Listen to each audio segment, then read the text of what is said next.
That's sort of where it comes into play of why did it work for you? And then the answer is because you did things differently than other people, probably. Exactly, and it wasn't easy.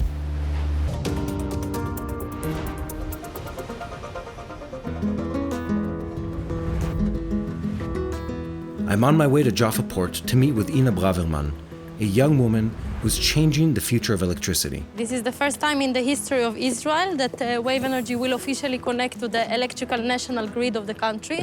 The power station is expected to be fully operated in January.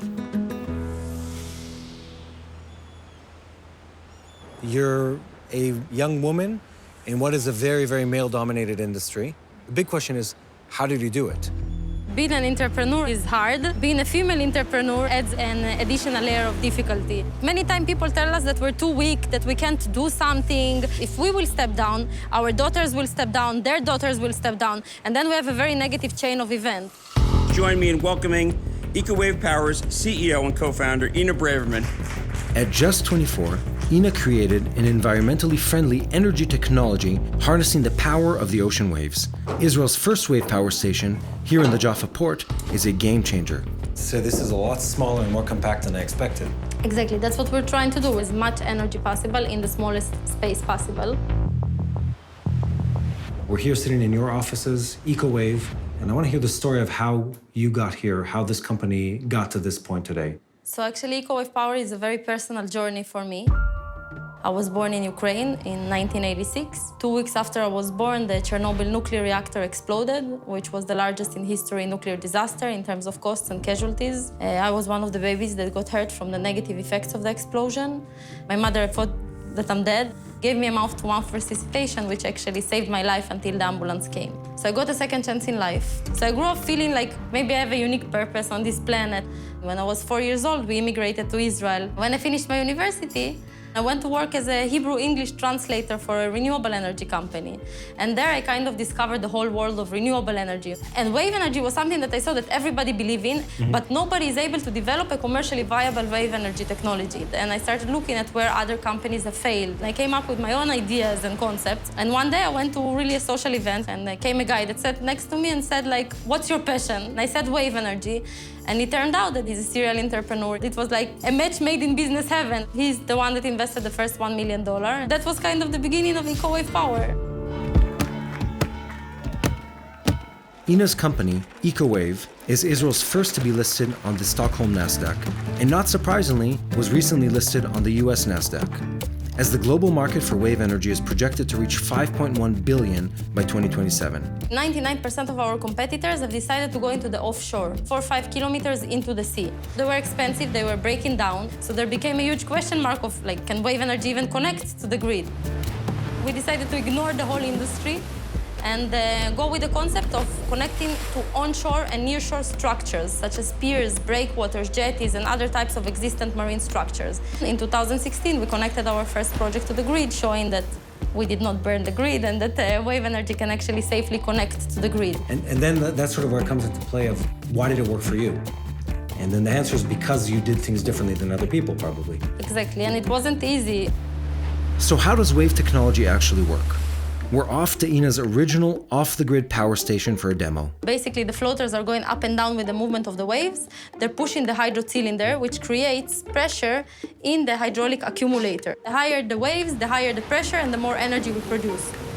You're translating mechanical movement into hydraulic movement. Into electrical power. Which goes in the tank, which then turns around essentially a generator. Exactly. So you have the output, I mean, even within this small box, it's a generator. Yes. Like the output is electricity. Of course.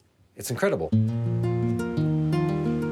Just like the waves in the sea, Inna Braverman is a force of nature and has clearly shattered the glass ceiling, paving the way for female entrepreneurs in both Israel and around the globe. It's something that's very important for me to transmit to other women that are watching us. No matter how many people tell you no, if you believe in what you're doing, keep doing it. Passion is the greatest renewable energy source. It's even stronger than the power of the waves.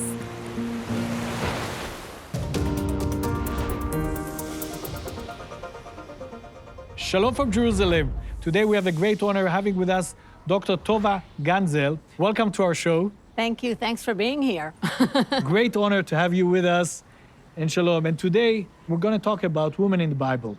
But first of all, why don't you tell us your story? In the household I grew up with, which was an Orthodox Jewish household, boys studied Talmudic texts, and women weren't actually expected to have any knowledge similar to the boys' raising. I couldn't figure out why is this right for men but not right for women. And I went to the university, but I finished my BA feeling that I actually don't know how to address the rabbinic texts. And that's when I went to a special institution. We were a very small group of women. There were 6 of us and then 8 of us, with prominent rabbis that actually gave us access to rabbinical texts. And I can say that 25 years later, it's become a standard.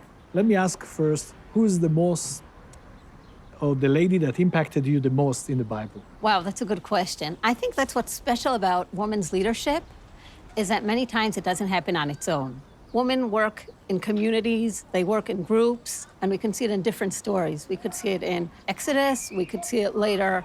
If we talk about Dvorah, we could talk about different women, and I think that what the common denominator many times is that they know how to work together with each other, and I think that's why the results they bring many times are far better than what any individual person would bring on their own. Interesting. Let's talk about Deborah the prophet. There are not too many women prophets in the Bible. That's true. Deborah plays a big role, I think. First of all, the fact that she was called a prophet. Right. That's a Not only statement. prophet. That's a statement. I would say further, if we would open the chapter that describes Dvorah, then the verse says, Udvorah isha nevi'ah, but then it says that he shofta et Israel ba'et hahi, which would mean in She was a English, judge. she was judging Israel at that time. For me personally, we're talking about the evolutionary process that I went through when, when even studying a biblical text could have been a challenge, and a Talmudic text was something out of my reach. Knowing that the Bible sets a standard where a woman could be a judge, in rabbinic courts today in Israel, there are no women judges, and I don't think that of Islamic courts or other courts, they're very, very rare to have women in that are judges. But we see that the Bible, that has set a moral standard for many, many years and many issues, is relevant. It shows that there's an evolutionary process, but we'll get there slowly but surely. There are women watching you all over the world, women who love the Word of God, women who love Israel. Do you have a message for them? Wow. Women can be out there in all different positions, whatever they decide that they bring to the table or bring to the conversation. So we have all these women that one common denominator between all of them is that they were creative. Brave. They were very brave. They did things that ended up being a turning point in history in many different ways. No one told them, now this is what you were going to do. They all changed something in the way the story developed, but they really did it Beautiful. bottom up. Dr. Tova, thank you very much. It was very insightful. It was a pleasure being here. Thank you. And to you, our friends, once again, thank you. And don't forget to pray for the peace of Jerusalem. Hey, I'm Mati Shoshani, and thank you for watching the TBN Israel YouTube channel. We hope this video gave you greater understanding of Israel and her people. If you haven't already, subscribe to our channel and hit the notification bell so you never miss a video. We'd love to hear from you, so be sure to share what you've learned and ask your questions in comments below. And invite your friends to join the conversation.